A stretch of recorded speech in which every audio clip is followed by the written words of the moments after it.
You're listening to the School Leadership Reimagined podcast, episode 75.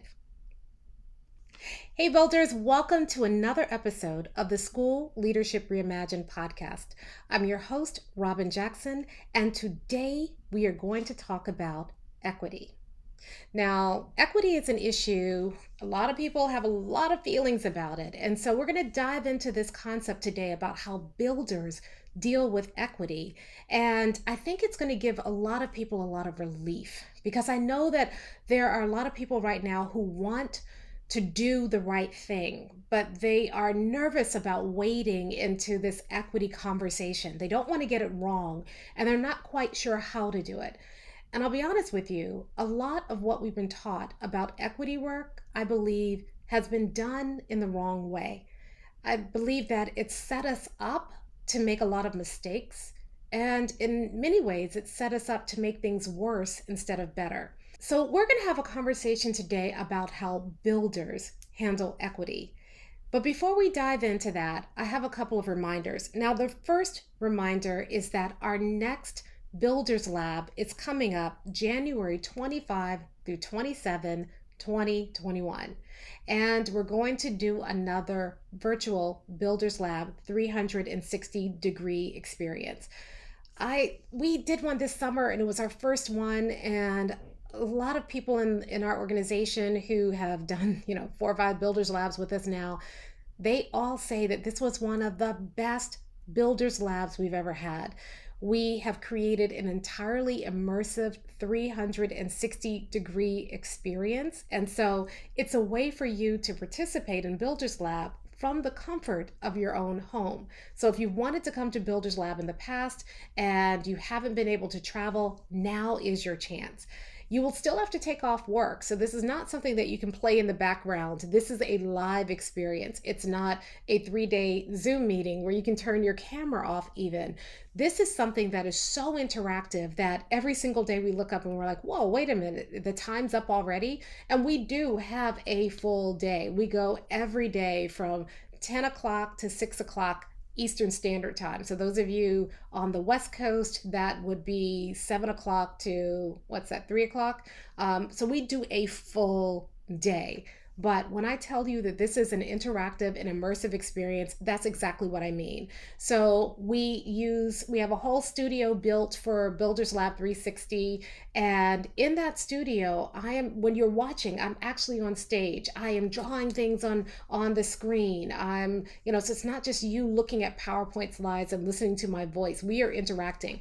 Plus, I have an entire bank of monitors set up in front of me so that I can see each and every one of you. So the moment you have a question or the moment you're like, what? Huh? How does that work? You can stop me and I can answer your question. So this is not this whole kind of, the sit and get model. This is very interactive because that's one of the things that has made Builders Lab work live for so long. Not only that, but we are in breakout rooms doing work. So you learn something, you immediately go and you work on it. In fact, a lot of people are starting to bring their teams to Builders Lab because they get so much work done during those 3 days. Because if you come as a team, we put you in your own breakout room so that as you're learning, you can immediately apply it. It's marvelous. Plus, there is the Builders box. Because this is a 360-degree experience, we don't just kind of do everything virtually. We send you a physical box, and there's so much stuff in that box. I mean, it's probably my favorite part of Builders Lab. And every day you're opening up something else, and it's awesome. So if you want to attend, the next one is happening January 25 through 27, 2021, and you can go to mindstepsinc.com/builders-lab. That's mindstepsinc.com/builders-lab and get your ticket. Okay, second announcement is that Buildership University is up and running. We are now only opening it up for founding members, and founding members can come in at a founder's price. So when we open up Buildership University later on this year, it looks like we're going to be opening up somewhere around December or the first part of January. you will be able to have access to all of our online training courses. You'll be getting access to exemplars and templates and quick wins and master classes and just a treasure trove of buildership training and resources and support. Plus, you'll be able to participate in monthly office hours with me where you can get your questions answered and we can kind of help you troubleshoot through some of the things that you're working on or give you feedback on some of the things that you're working on. And you have access to an entire community of builders. Right now, we are just letting a small group of people in who are going to be founding members of Buildership University. So if you want to be a founding member of Buildership University, just go to our website, mindstepsinc.com, and then click on the link. You can fill out an application to apply to be a founding member. And then when we open it up in December, you can become an actual member of Buildership University. I say actual, I probably shouldn't say actual because founding members are actual members. They just get in front of everybody else, and they are a part of helping us develop what content and giving us feedback on content, and they get a couple of extra perks because they are founding members. But if you'd like to be a part of that, go to mindstepsinc.com, that's our website, and then just click on Buildership University and you can apply to be a founding member. And when we open up in December, we'll be opening it up to everybody so that everybody can join Buildership University. Okay, so last thing. One of the frustrations that I've had with the podcast is that every week I talk to you and then there's no way for you to talk back to me. And especially because we're going to be tackling some big issues this season, we were looking for a way to kind of make the podcast a little bit more interactive, and I think we found it. So what we've done is we've started a Facebook group, and it's just for School Leadership Reimagined podcast listeners. And every single week inside of that Facebook group, we will be sharing additional resources and tools based on that week's episode. Plus, every week I'll be getting on and we're going to have kind of an after the show conversation. So that's a great place for you to jump on, to share your opinion about the topics that we're sharing on the show, to ask questions if you're not sure about something, to get, to give me some feedback, to raise those yes buts about some of the topics we're going to be talking about on the show.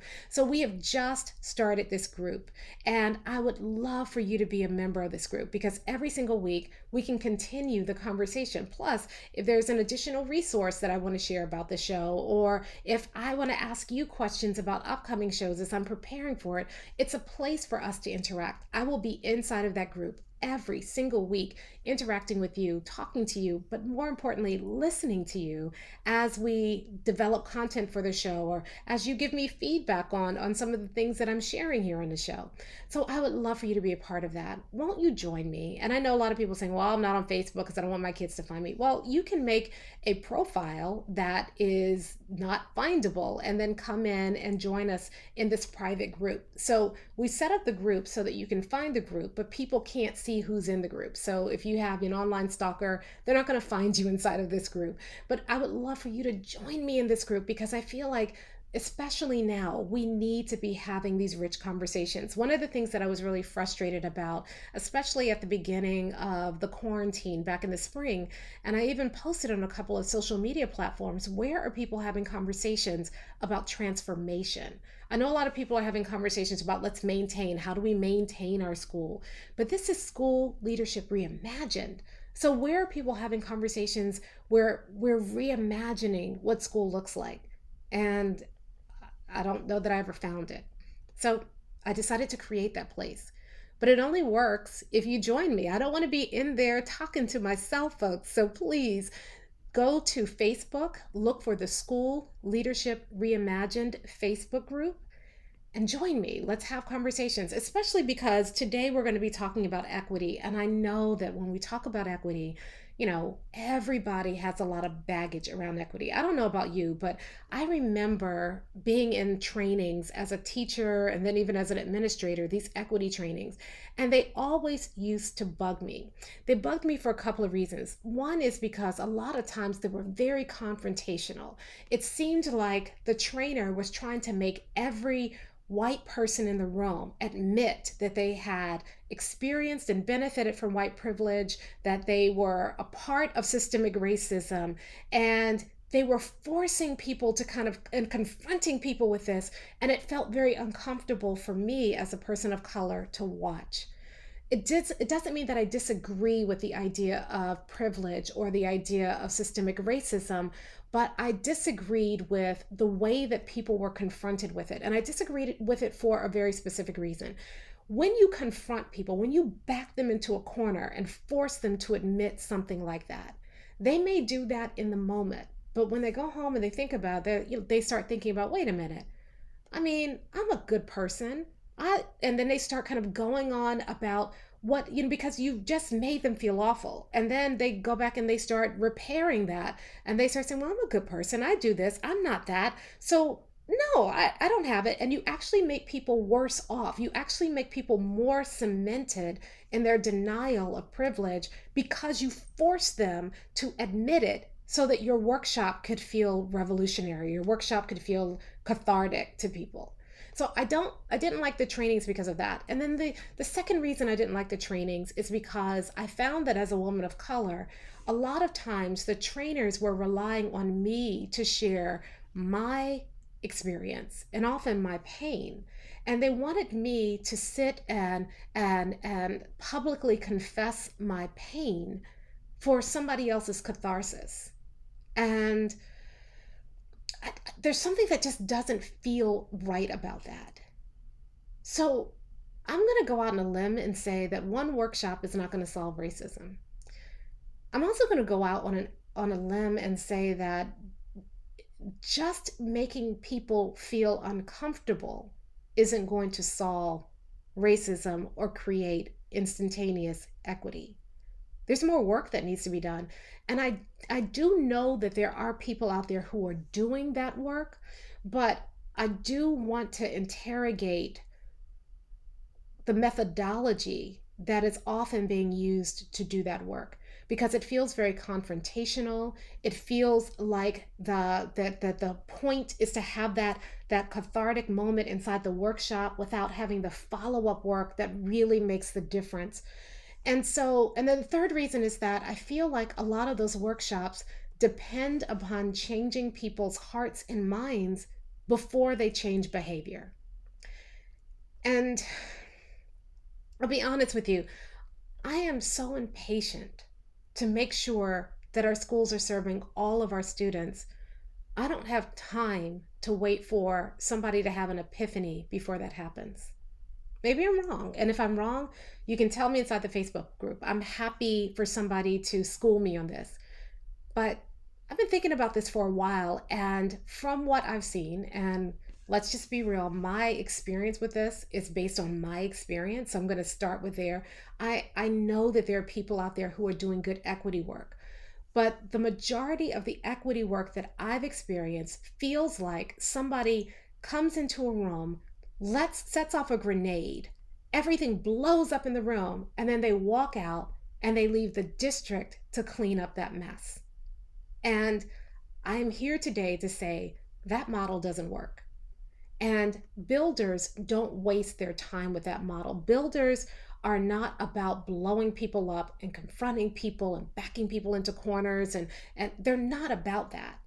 Builders are about building and building something better. They're not about trying to go in and change the old institution. They're about building a better institution. And I think that is probably the fatal flaw in a lot of equity work. A lot of equity work is designed to fix a broken system. And I would argue that it is wasting time fixing a broken system when it could be spending that time building a better system. And let me tell you why I say wasting time. If the system is broken and you are trying to fix it, you are automatically constrained by the existing system. So I remember years ago, I was doing a lot of work around addressing inequity in honors and AP courses. But I was working within a system that already created honors and AP courses, and I was trying to dismantle some of the gates that were keeping students out of those honors and AP courses, but I was limited by an existing honors and AP course ecosystem. I had to figure out how to work within an existing system. But if I were thinking about it differently, if I was thinking about it as a builder, I would interrogate the whole system. I wouldn't just look for the parts that are inequitable. I would be looking at asking whether this system is serving all kids. And if it's not, let's build a better system. And I think that's the fundamental difference between the way that leaders look at equity work and builders look at equity work. Leaders are trying to fix broken systems. Builders are interrogating those systems and building better systems. So, what a builder does is they don't have an equity goal. And I don't know if I'm ready yet to go on record and saying you shouldn't have equity goals that are different from your school goals, but I'm almost there. Because if you have a separate equity goal, it separates equity work from the work that we are doing as a school. It says, this is for this period of time, we're going to spend our time and energy focusing on Black and brown kids, or looking at gender issues, or looking at other equity issues, of poverty issues. And then this part of the time we're going to spend serving the rest of students. They're not separate. They're all students. What builders do is they say, we are going to develop a 100% vision. We're going to figure out and we're going to commit to serving 100% of our students. And when they commit to doing that, equity is not separate from the work. Equity is the work. And it's not about Black and brown children or children in poverty. It's not about girls versus boys. It's about all kids. And notice the difference there. If you make equity work about a population, then you have to do a lot of work dismantling issues that people have about that particular population. You have to wait for people's attitudes to change about that population before the work gets started. But when you get everybody committed to 100% of your students, the work starts right then. And as you are doing the work, if attitudes about a particular population emerge, you have a safe place to interrogate those attitudes, because it's not about who's a racist and who's not a racist. It's about, is that attitude serving the vision we all committed to? Is that attitude serving the mission that we're all committed to? It's less about me and my racist attitude, and it's more about the vision, mission, and core values that I've already committed to as part of that process. It's less about confronting people, and it's more about renewing the commitment we have to that bigger vision. I don't want to wait until someone who has had years and years and years of entrenched racism to suddenly confront that racism and dismantle that racism that they have in their hearts before they get started working. But if we're talking about 100% of our students, we take race out of it in a way. It's not about race, it's about 100% of our students. So I don't have to wait for you to dismantle your racism. I want you to, but the work doesn't get slowed down because we're waiting for that to happen. The work continues, and that dismantling becomes a part of the work rather than separate work, because once a year in February, we have an equity workshop. I'm sick of equity being something separate. Like that's not the work we should be doing. Isn't the reason we are educators because we want to serve all students? Isn't that the point of education? So why is equity separate? Why is equity out in an equity ghetto rather than being fundamental to the work? Why do I have to infuse it into the work? Why isn't the work built so that equity becomes a natural part of it? So that's my kind of first rant. But here's the second thing that builders do. Remember, when you are a leader and you see an inequitable system and you try to fix the system, you are constrained by the system. But when you are a builder and you are committed to 100% of your students, that's your commitment, not the system. You see, in a lot of times in equity work, the commitment is more to a better, more equitable system, whereas when you're a builder, the commitment's not to the system, it's to the kids.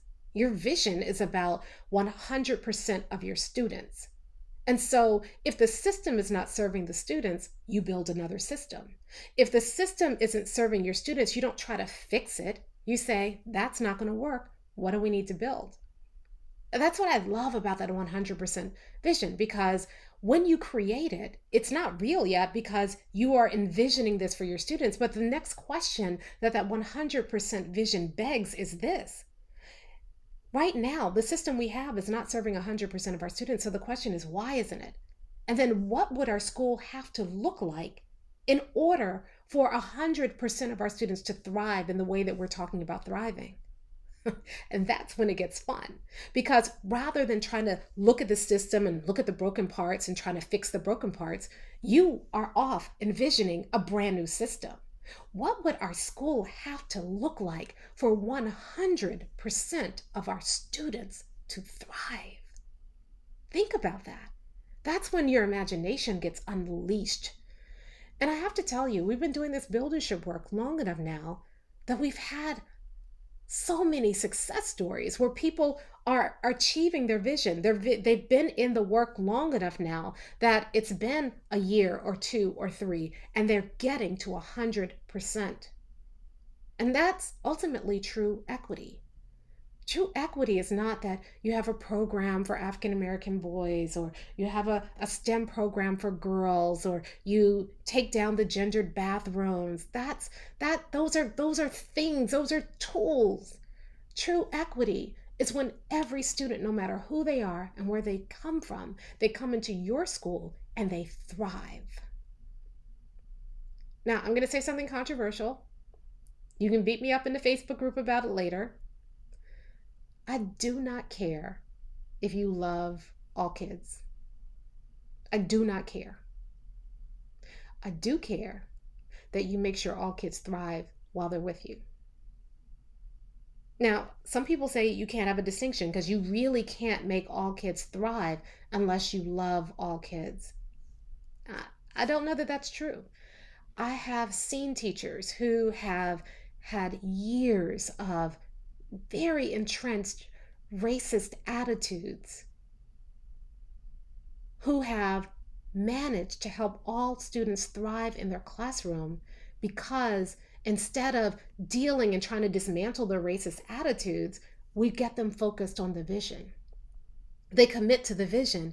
And as a result of committing to the vision, as we're making progress to their vision, they start to realize that their racist attitudes are not serving that vision.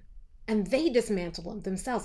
I don't have to go in and put them in a room and shine a light in their eyes until they cry and say, yes, yes, yes, I am privileged. You got me. I don't have to do that. They recognize their privilege because their privilege is getting in the way of the vision. And then they dismantle it because they're more committed to the vision than they are to their privilege.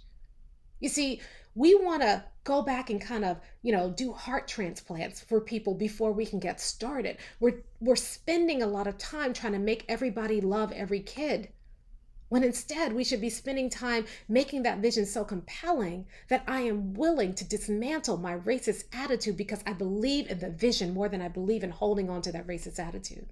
I believe we will get farther if we focus on that than we do on this other stuff. Because from what I've seen, the more you try to use that confrontational, we got to do this equity thing because you're a racist, the more we spend time doing that, the more we are making people more and more entrenched. The more we are pushing people to the point where they begin to push back. And then all of us have lost sight of the vision because we're too busy pushing. You've got to commit to that 100% vision first. You've got to give people a vision that is so compelling, and you've got to get them so committed to that vision that they're willing to do the work it takes to achieve that vision. And if it means dismantling my racist attitudes, then I'll do it. If it means dismantling racist systems, I'll do it. If it means overcoming sexism, I will do it. If it means overcoming transphobia or homophobia or any other phobia or ism, I will do it because I am committed to the vision. I think that's the only way.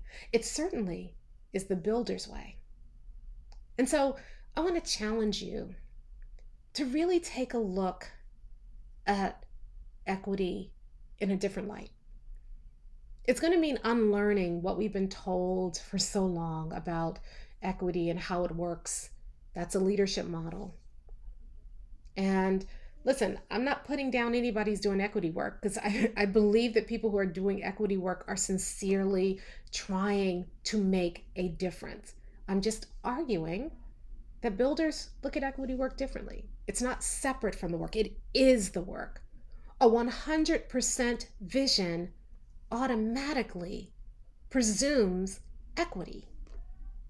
And I can get to equity without having to weed through everybody's baggage first because the 100% vision is driving it, not, you know, my equity agenda.